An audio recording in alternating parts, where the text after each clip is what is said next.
درنو لیدونکو هیله ده ټول روغ جوړ اوسیږئ او دا د نوی کال شو او بیا هم د تیرو کلونو په څیر باندې بیا پسرلی پیل شو. پسرلی کې هم هماغه د پسرلي ښکلاوې د پسرلي مستیانې خوشحالیانې هیلهمند یو چې دغه پسرلی همداسې دوام وکړي. نه یوازې دا چې موسم بدل شي بلکې خلک هم ورسره حد اقل خپل بد عادتونه بدل کړي، همداراز هم هغه بدې رویې کردارونه چې دوی په خپل ژوند کې لري له منځه یوسي او انسان دوستي او وطن دوستي حسونه په خپلو جدو کې پیدا کړي. نن یو ځل بیا د ګرانو ملګرو سره دلته د کابل په بابر بند کې رايوځای شوي یو او غواړو چې د هر ملګري ځکه دلته د یو ولایت خلک نه دي، د ګڼو ولایتو خلک دي، د هر ولایت هغه دود او دستور چې شتون لري دغه په تړاو خبرې وکړو، دوی نظریات واورو، د نوي کال دوی څه ډول لمانځنه کوي، نوي کال نه څه هیلې لري، دا چې پیړۍ هم واوښتله د نوي پیړۍ لپاره څه امیدونه لري، آیا نورې تر دې وراخوا څه خبرې لري، دا هم له دوی څخه واورو.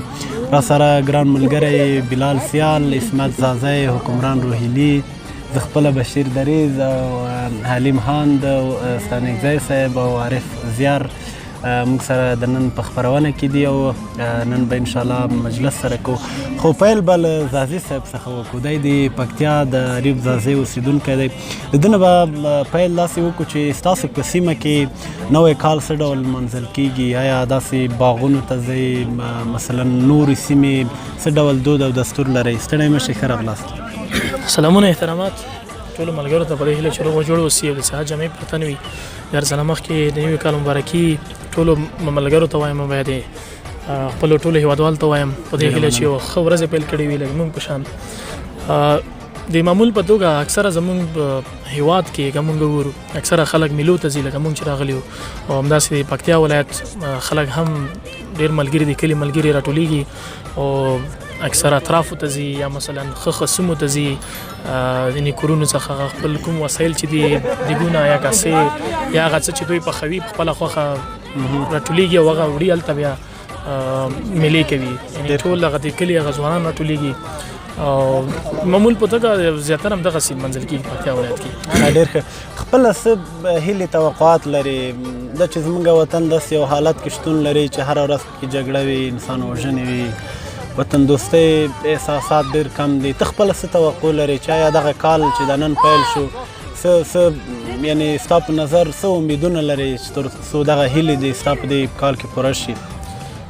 داسې ده چې هر ځوان یا هر څوک چې دا خپل هیلې او ارزوګانې لري، خپل اهداف لري، او موږ هم یو هغه ځوانان څخه چې خپل یعنې هیلې اهداف لرو، یعنې ښه ځای ته ورسېږو، یا مثلا د لومړنی هدف چې موږ لرو هغه خپل هیواد ته کار کول دی په عموم کې. نو که څوک خپل شخصي هدف نه لري، خپل ځان ونشي رسولی، هیواد ته کار نشي کولی. نو لومړنی هغه چې دا هدف چې دا موږ خپل ځان لپاره کار کول دي چې یو ښه موقف یا ښه ځای ته ورسېږو، بیا هغې نه وروسته موږ د خپل د ځان په حساب خپل هیواد ته کار وکړو او خپلو مثلا خلکو ته کار وکړو، ځوانانو ته کار وکړو او همدغه موږ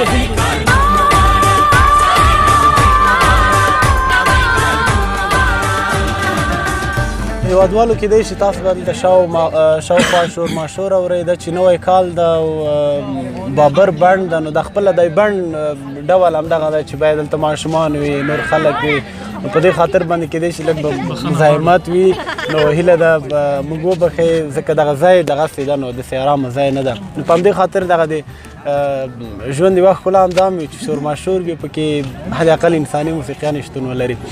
زما خبرې زیاتې نه شي، بلال ته ورشو که حکمران ته؟ حکمران بس مهرباني تاسو ستړي مه شئ، نوی کال مو نیکمرغه، هیله ده ښه کال مو پیل کړی وي. مننه ژوندی اوسې درجانه. لومړی سر کې ټولو هیوادوالو ته د نوي کال مبارکي وایم، خدای دې وکړي چې د سولې او د ارامي کال اوسېږي. حکمران روهیلي صاحب څه توقعات لري چې په دې کال کې حد اقل څه هلې ځلې وکړئ تر څو خپلو اهدافو ته ورسېږئ؟ هر یو ځوان که ورور ده که خور ده خپل هدف لري په ژوند کې، نو موږ هم یو هدف لرو. اول لومړنۍ پوښتنه خو دا ده زموږ هیوادوال ډېر دردلي دي، ځورېدلي دي.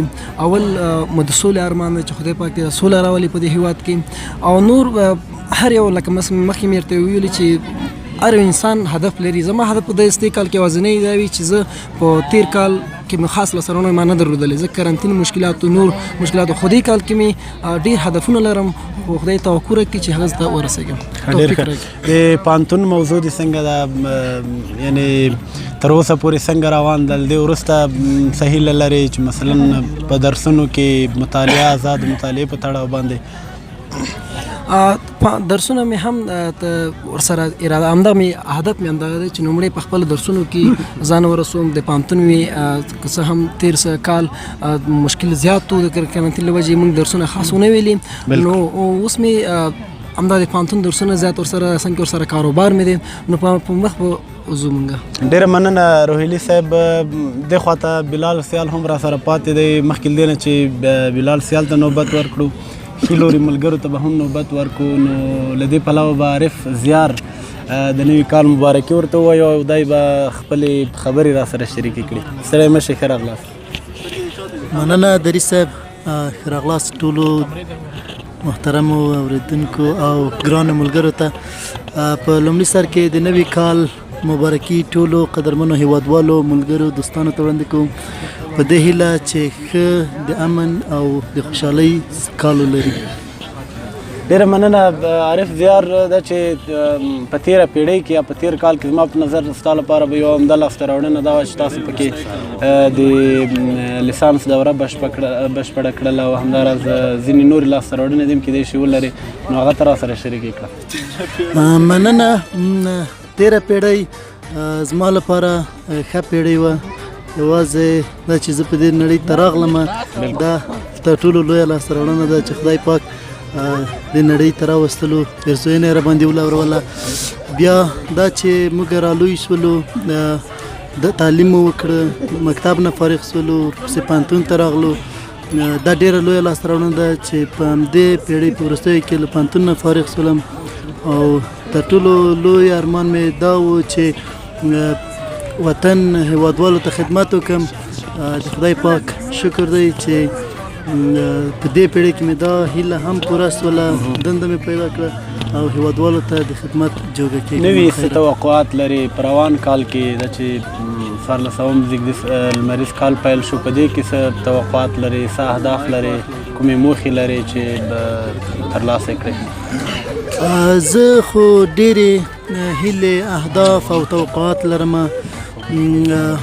لومړی هیلې مې دا دی چې په هیواد کې سوله راشي، امن راشي، هیوادوال سره یو ځای سي، ټول سره متحد سي، مینه خوره کړي، په خوشحالۍ سره ژوند تیر کړي.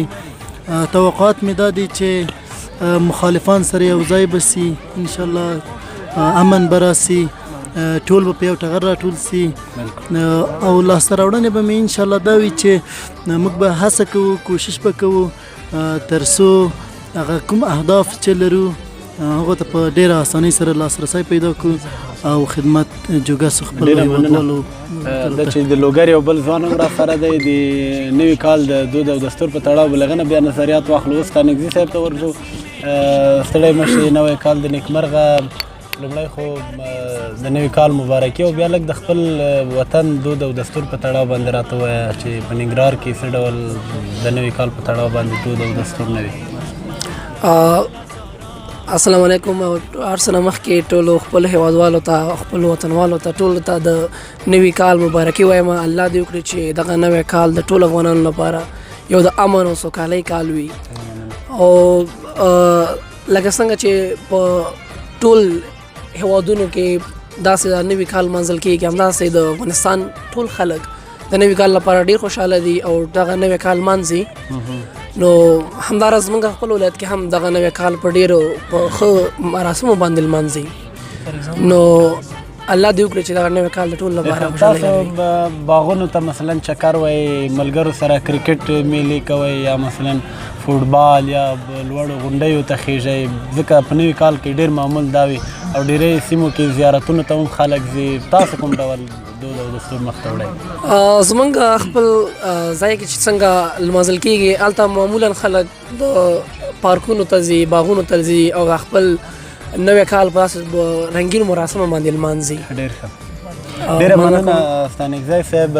سیال صاحب مهرباني، تاسو هم را سره لومړی هم نوی کال نیکمرغه شه. خپل د وطن دود او دستور په تړاو باندې خبرې وکړئ او ستړي مه شئ. ډېره مننه دریځ صاحب. په لومړي سر کې خو ټولو هیوادوالو ته، اورېدونکو ته او ټولو ملګرو ته ښه راغلاست وایم او سلامونه ورته وړاندې کوم. نو دا راتلونکی کال هیله لرم چې د سوکالۍ او د خوښۍ کال اوسي، له دردونو، له کړاوونو او له رنځونو نه لرې اوسو، ځکه چې په تیرو کلونو کې، په تیرو لسیزو کې ټولو هیوادوالو ته معلومات دی چې موږ ډېر په خپل دې کړېدلي هیواد کې ډېر کړاوونه تیر کړل. نو هیله لرم او امید لرم چې دا کال د سوکالۍ او د خوشبختۍ کال اوسي. ډېره مننه. ستا لپاره خپله دغه کال په دغه کال کې څه اهداف لري او په تیر کال کې د کومې لاسته راوړنې درلودلې؟ په دې تړاو هم که لږ لیدونکو سره خپل معلومات شریک کړئ. که ووایم په تیر کال کې خو داسې معمولا د لاسته راوړنو کرونا ډېره خرابي کړې وه. همدغه که ورته ووایي په لاکډاون یا کرونا له امله موږ ډېر څه له لاسه ورکړل. ډېرو هیوادوالو ونسو کولی چې خپل اهداف ته ورسیږي. نو په دغه راتلونکي کال کې انشاءالله لوړ اهداف لرم. غواړم چې خپل اهداف لاسته راوړم او ورسره د وطن او د هیوادوالو د خدمت جوګه وګرځم. نو زما همدغه لوړه هیله ده، نه که ووایم هر ځوان سره، بالخصوص په دغه حالاتو کې هر ځوان همدغه دریځ خپل کړی دی چې وغواړي خپل هیوادوالو ته خپل هیوادوالو سره کومک وکړي، خپل هیوادوالو ته خوښي وروبخي.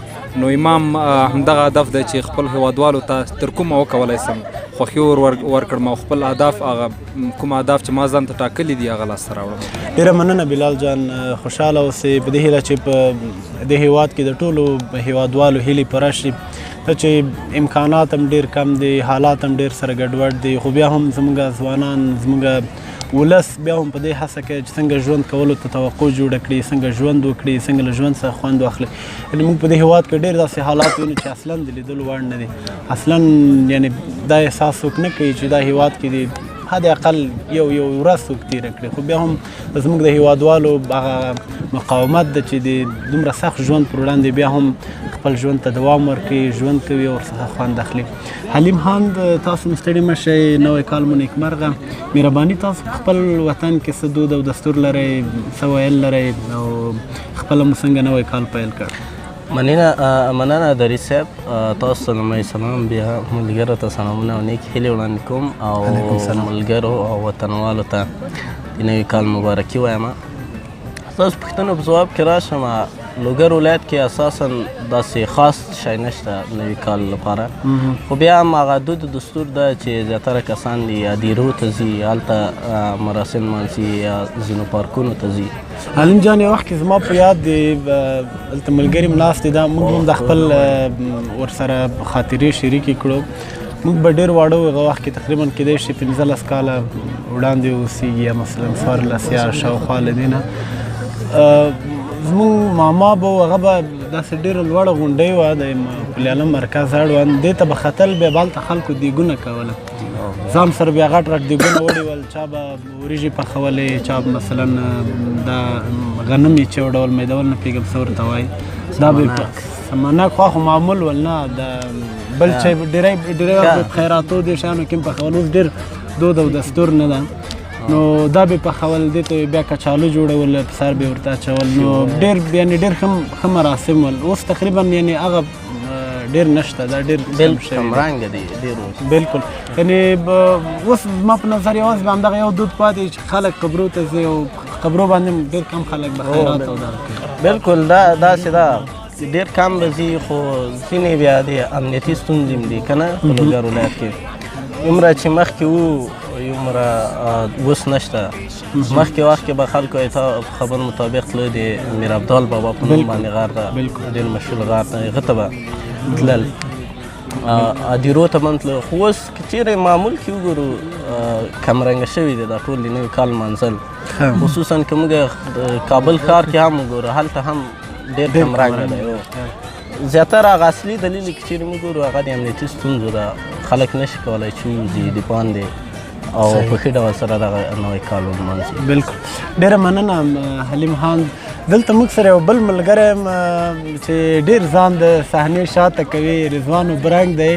دا نو د افغانستان ډېر پیاوړی شاعر دی او ډېره ښه شاعري کوي او ډېر فعاله ځوان دی.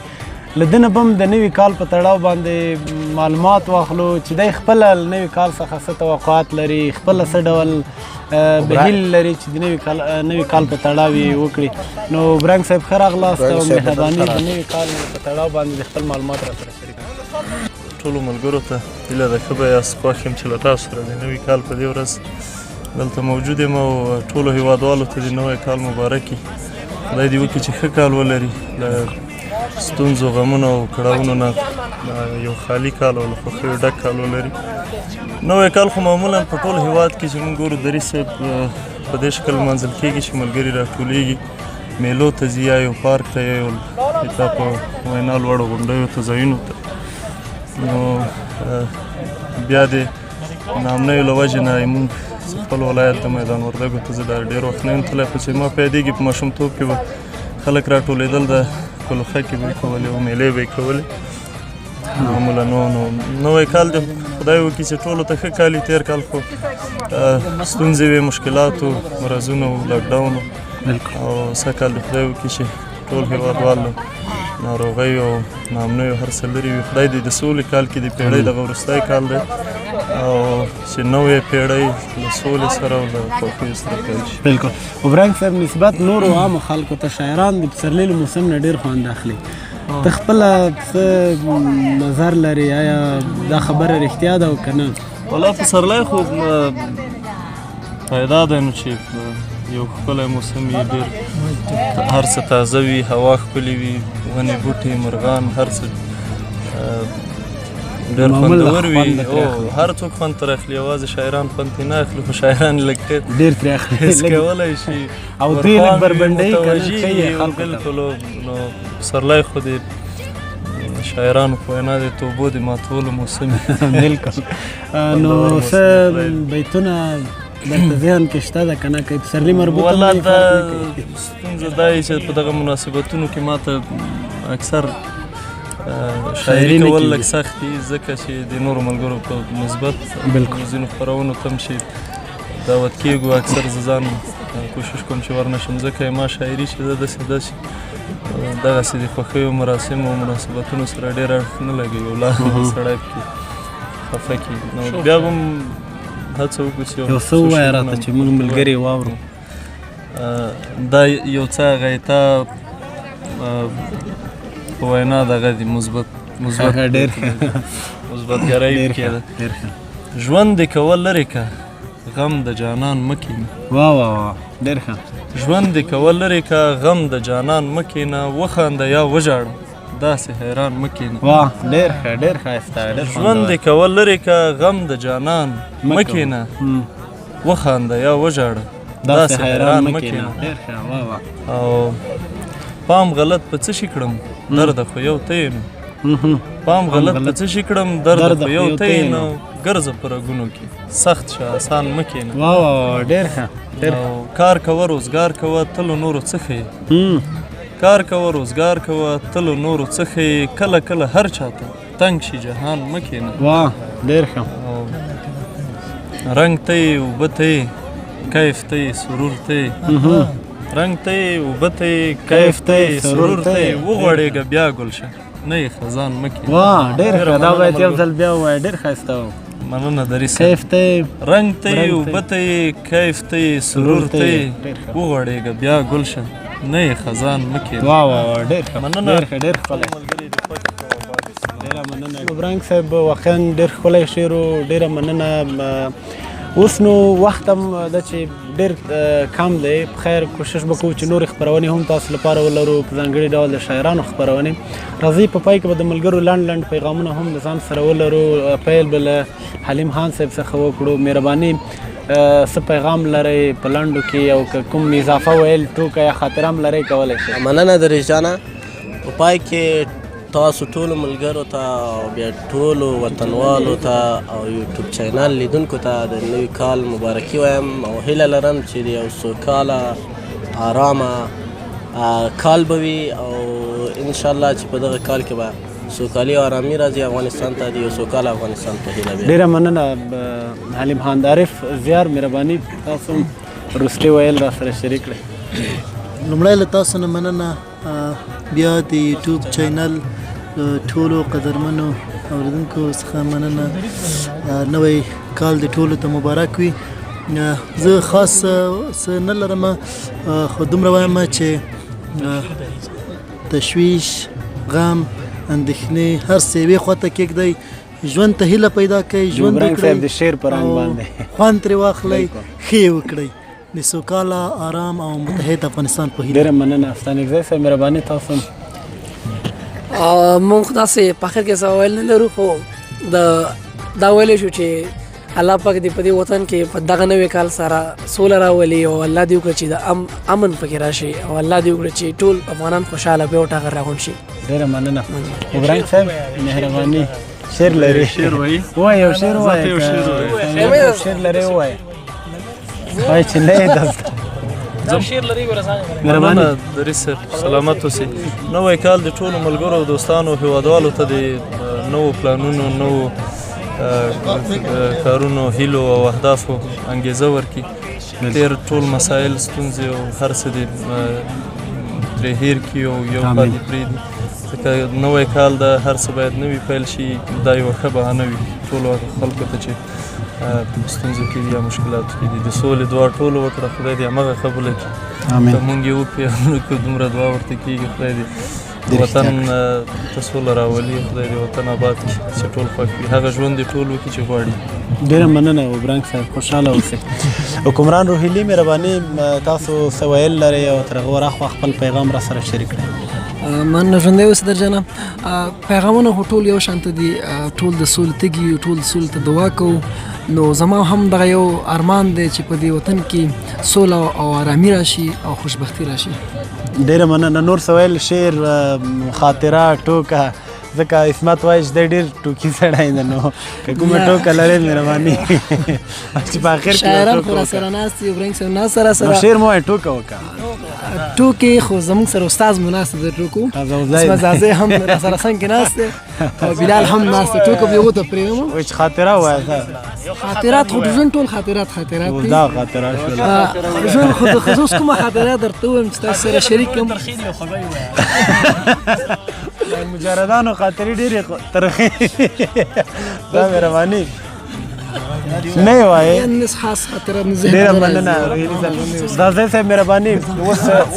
اوس نو ته ووایه دا خاطره دی او ټوکه دی. ډېره مننه دریس صاحب. اخرنی پیام مې دا ده چې په دې هیله چې دغه نوی کال په افغانستان کې د سولې باعث وګرځي او دغه د سولې خبرې چې روانې دي الله دې وکړي چې د افغانانو په ګټه تمامې شي انشاءالله. او ځکه زموږ هیوادوال ډېر جنګ ځپلي دي، دا 4 لسیزې یا 3 لسیزې جګړې په هره برخه کې ځپلي. ټول افغانان چې دي د سولې تږي دي او سوله غواړي، الله دې وکړي چې دغه کال د سولې باعث وګرځي. کومه ټوکه، خاطره، شعر؟ تا خو ویل چې ډېر شیان لرم، نو مهرباني را سره شریکې کړه. الله څه دی چې په پای کې خوند نه کوي. خیر چې برنامه خلاص شي بیا موږ سره ټوکې وکړو. صحیح ده. بلال مهرباني تاسو هم خپل پیغام او څه ویل لرئ را سره شریک کړئ. مننه دریس محترم. زه خو په آخر کې د خاص څه ویل نه لرم، خو پیغام او هیلهمندي مې دا ده چې ټول افغانان په یو ټغر سره راټول شي او د خوښیو سوکالیو ډک کال ولرو او بالخصوص د لاسته راوړنو کال ولرو. مهمه دا ده چې دغه د لاسته راوړنو کال باید په تعلیم په هر څه کې، د علم په هر څه کې وي. او دغه ما ټول هیوادوالو ته پیغام دی چې په خپل منځ کې سره مینه او محبت او د خوښیو ډک ژوند ولرو، نفرتونو، کینو او بغض، حسدونو څخه لرې ولرو. ډېره مننه سیال جان.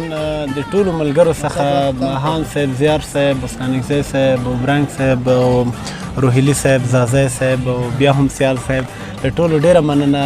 ستاسو دې کور آباد وي درنو لیدونکو چې خپرونه مې تر دې ځایه ولیدله.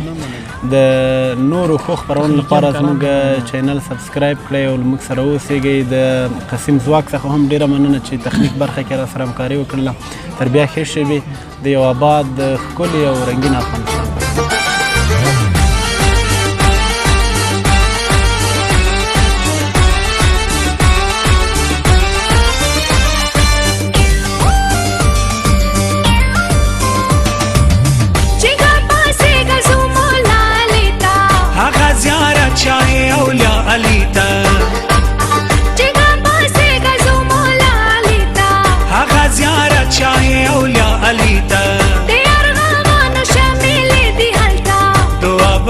को अरमाई